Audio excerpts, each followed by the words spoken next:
Today, we made a TDS Iceberg with the last 100 tier being some of the most mind-blowing things in the entire game's history. And if I get 5 of these wrong, that was a giveaway in my Discord server for Roblox.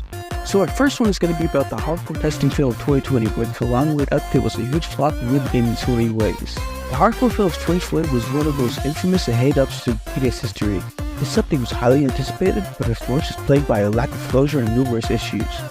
Throughout the 9 months of development, players will receive occasional leak, even when the dark web update content. However, on August 20th of 2020, the for the scheduled release, a video leak surfaced, showcasing a lot of some gameplay about upcoming hardcore update. This video actually generated a lot of excitement and hype among the player base. It provided valuable insights to the game and even revealed new hardcore mode boss, which drove players crazy with anticipation.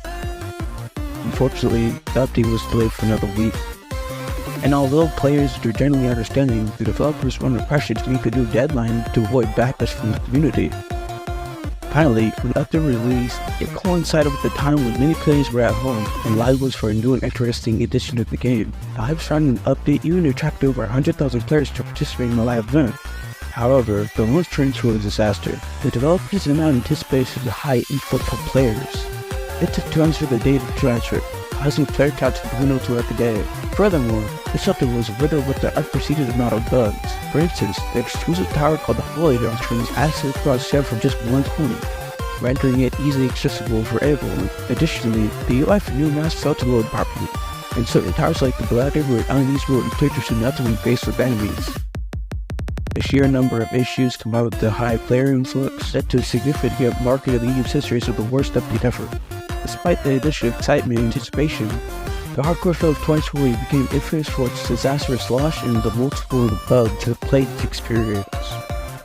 Oh yeah, I forgot to mention, this video's list will be randomized, meaning everything on the list will be unexpected. The outfit summon has a fearsome enemy, the Tank, which draws inspiration from the iconic Charger from Left 4 Dead.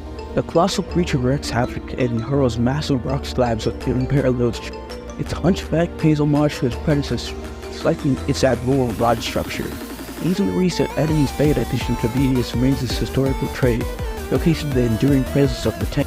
Hawk's Minigun is a skin making Twitch, which features a rusty design. Little is known about the skin, as it vanished after the hardcore testing era, leaving behind only speculation and fading memory. Despite my efforts to uncover information, this mystery remains unsolved, evading the most knowledgeable gaming experts. The Magnetic Apocalypse Minigun serves as a reminder that some gaming secrets are desperately remediated. PvP. The role of PvP was one of the most big controversies in TDS history. PvP was there at the start of the game and was a staple of it, but was very unbalanced and valued with Pledge Wars revealed in early 2020. The result of the current tower rounds PvP, with players defending and then rushing when the enemy's defense lacked certain qualities. With people calling TDS tower wars were buff, the introduction of PvP only worsened the situation. Even a PvP involved 4 players fighting point-report using the 4 modes available at the time: Beginner's Mode, Multi-Mode, Gold Mode, and Fallen Mode. Post-Mega, it still had numerous flaws and was not the preferred mode to play. Even after its removal, controversy sparked, and despite its flaws, people still wanted it back due to its unique to other game modes of TDS. To this day, players continue to express a desire for PvP to return its distinctive qualities. Here's about the remastered PvP, referred to as PvP v2, have been. The alternative summer lobby was actually intended to replace the spring 2020 lobby during the summer of 2020. 5 staff members revealed the alternate summer lobby, those resembled the one eventually used in hardcore testing. We had additional features such as the minigun statue of a golden humanoid holding up the globe. Interestingly, the leaked image indicated it represented a full underground PvP area near the max level elevators. The lobby was leaked a month before the hardcore Alive event, meaning it was most likely scrapped. Though limited information is still available, it is believed that this lobby still exists and can only be accessed by staff members. The first official leak of this remastered PvP can be traced back to the first Wednesday of 2020, when Razoratics, the lead program, announced a roadmap for early January 2020. The roadmap included various features such as the content creator program, global matchmaking, live operations, social feed, no troops, a new lobby, and PvP as final items for 2020. However, only a few of these expectations were partially completed, and the development of PvP remained shrouded in secrecy. But then in August, your adversary posted 2 screenshots from policies showing a PvP mode leak which showed the first PvP maps to be coming to the game.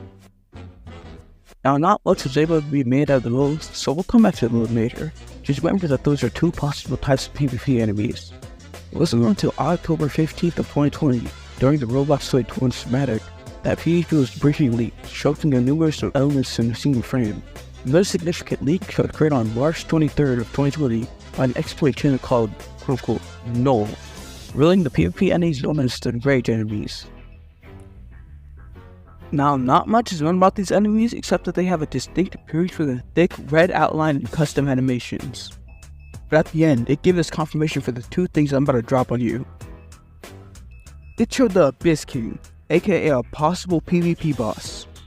So let's just skip to early 2023, where YouTuber known as Souls would post a video leak of the PvP maps we saw back in August, but this time giving us a clear full shot view of all the 8 maps we saw.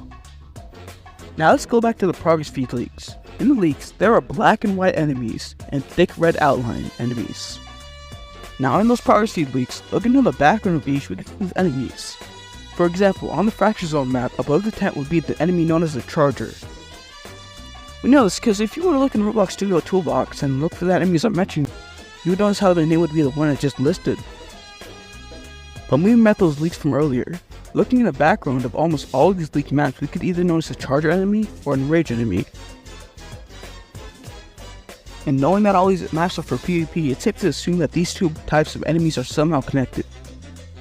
Just know that PvP can come back. It's a high chance, yeah, but the developers are unpredictable. They may just think it's a copy of Tower Wars and scrap it all together. I mean that's what they did with airstrikes and jeeps, so I wouldn't be surprised. Sadly.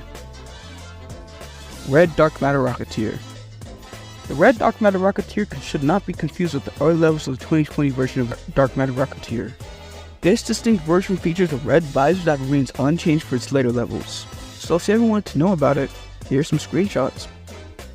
Initially, I assumed that it might have been a stacking glitch or some technical issue. However, upon further investigation, surprisingly, it seemed like no one actually paid attention to it. Well, except for me. And too many staff members actually watching this video, I urge you to consider adding this version of the game. It looks so cool and just look amazing on the Dark Matter screens. TDS 2. Now, not to be confused with the scrap Dungeon Crawler game that was planned to be released in 2021, this is literally what it sounds like, TDS 2. By the way, I'll get into that game too, but just later into the video. TDS 2, from my knowledge, was an early project started in Paradox Brigade, either in the pre-meta update or just early 2020. Now, from what I know, this game is actually similar to the Defendant 17 mode we got in 2022 in 3DS.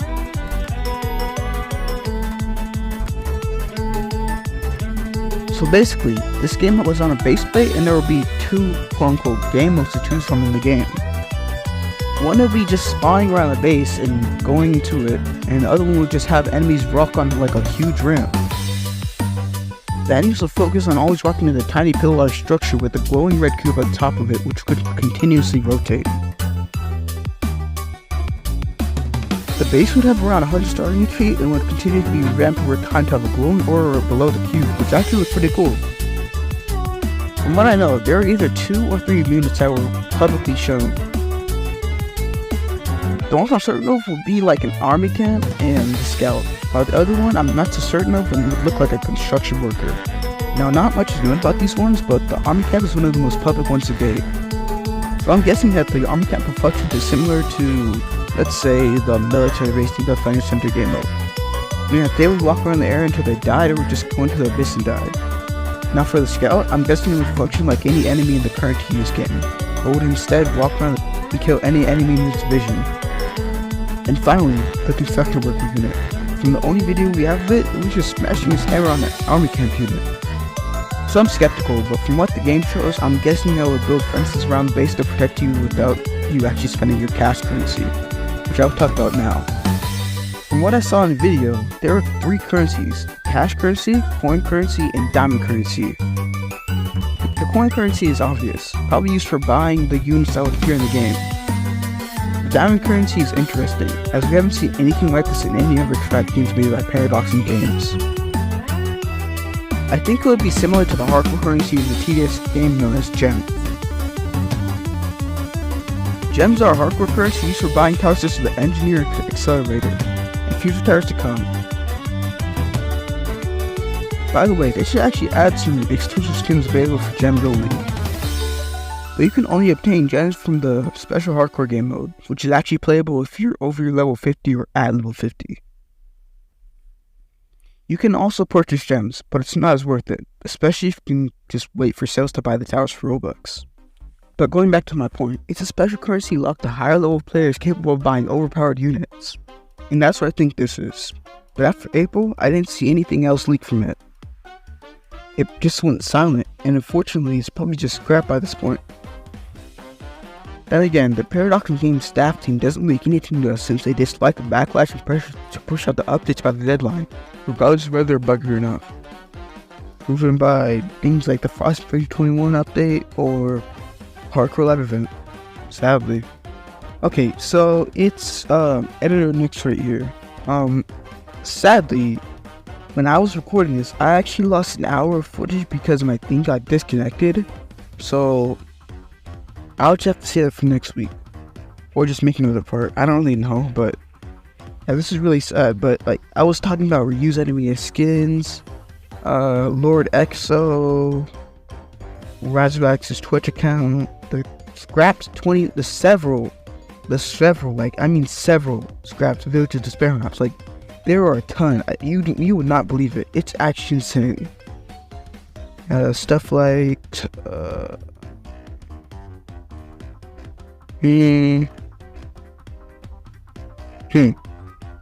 scrapped hardcore crates too. The Hake Hunt 2020 launcher. CCL. In the 2019 admin panel. That was actually really juicy too. And